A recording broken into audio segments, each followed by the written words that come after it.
Good evening from New York. An elected Republican official today leading a protest on the west steps of the Capitol that compared health care reform to Nazi death camps and encouraged mindless harassment of and possibly violence against the government. Not teabaggers anymore, not demagogic commentators, an actual congresswoman inciting a hateful rebellion against the rule of law and order.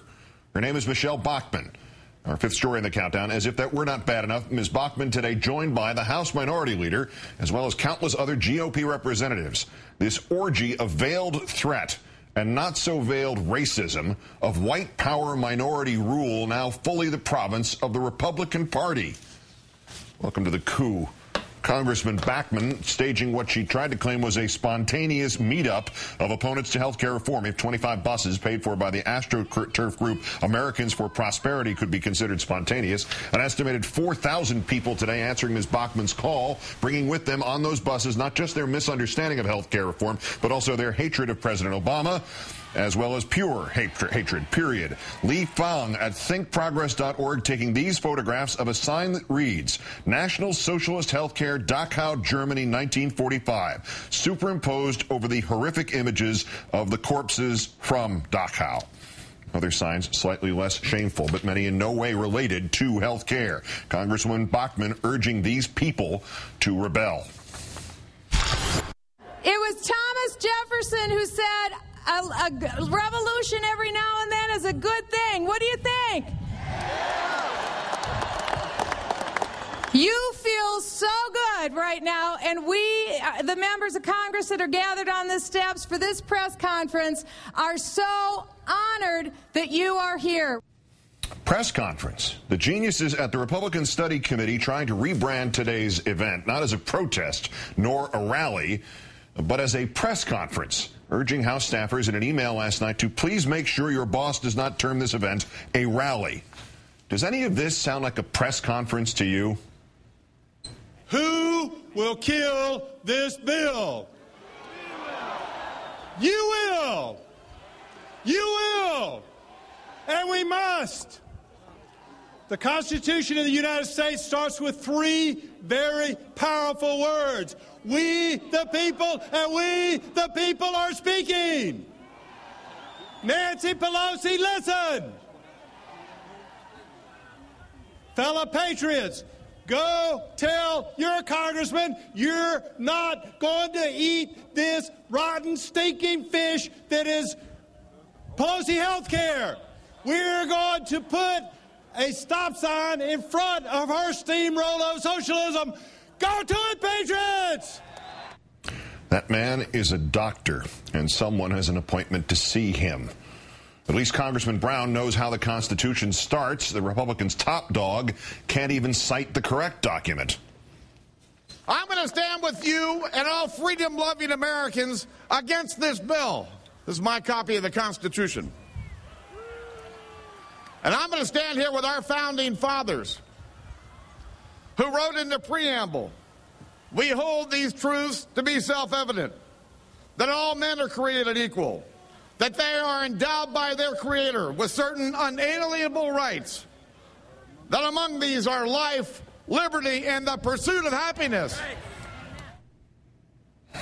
If Minority Leader Boehner had read his prop copy of the Constitution, perhaps he'd know that he was actually quoting the Declaration of Independence.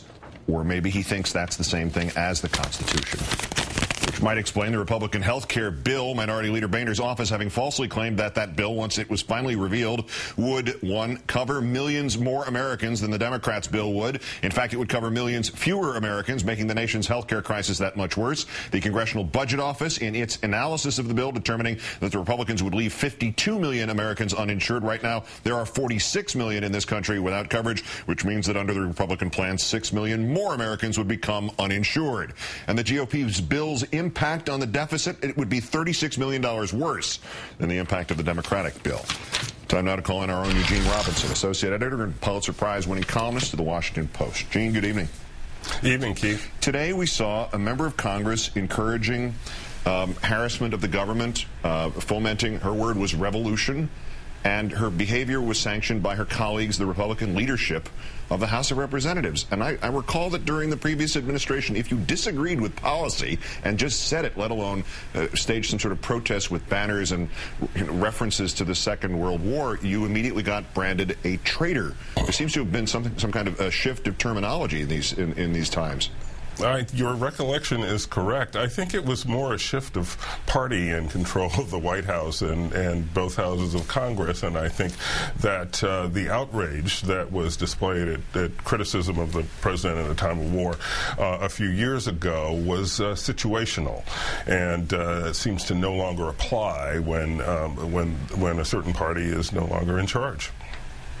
Yeah, did the wars end? Did I miss that? Did I not get the note? You know, I missed the memo if they did. The wars did not end. And it really was quite a spectacle. I mean, this was an elected congresswoman who presumably was sent here to make laws, out there doing this ridiculous, what did they call it, a press conference? I'd love to know the media organizations that all those people represented who were out there bussed in by the AstroTurf group.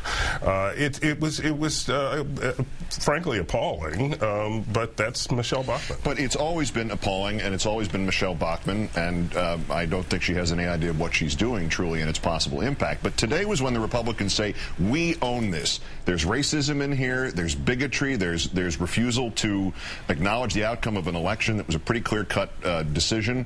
There's a misunderstanding of a vital health care issue. There are a lot of things going on here, but they are being stoked up into a rage. And this was not, correct me if I'm wrong about this, but this was the day the Republican Party said, yeah, we'll take this, we'll run on this, we'll become a party of hate. Well, it seems to me that they gave up any pretense of deniability today. When you have the minority leader out there joining the protest, the rally, whatever it was, with this horrific and frankly disgusting imagery that attended it, there is a certain amount of ownership that they take, and I think this is something that should be remembered. These are video clips that should be kept and should be played. On an associated point with this, how do the organizers of this not realize, you know what, we had better get somehow, even if we have to pay them to show up, some black faces, some brown faces, some Asian people, or somebody in this crowd other than the crowd that we've seen. Every piece of videotape I've looked exactly the same. This is otherwise going to look like a pro-apartheid rally in South Africa 35 or 40 years ago. Well, now this is going to sound tendentious, Keith, right, but I went to the Republican National Convention last year, and you did not see many minorities there. And look, this is a party that has been more and more hostile to minorities, to Latinos, to African Americans. It's certainly perceived that way, and this didn't help that image at all. That seems to be the hand they've decided to play. It's terrifying. Gene Robinson of MSNBC and the Washington Post. As always, great thanks, Gene. Good to talk to you, Keith.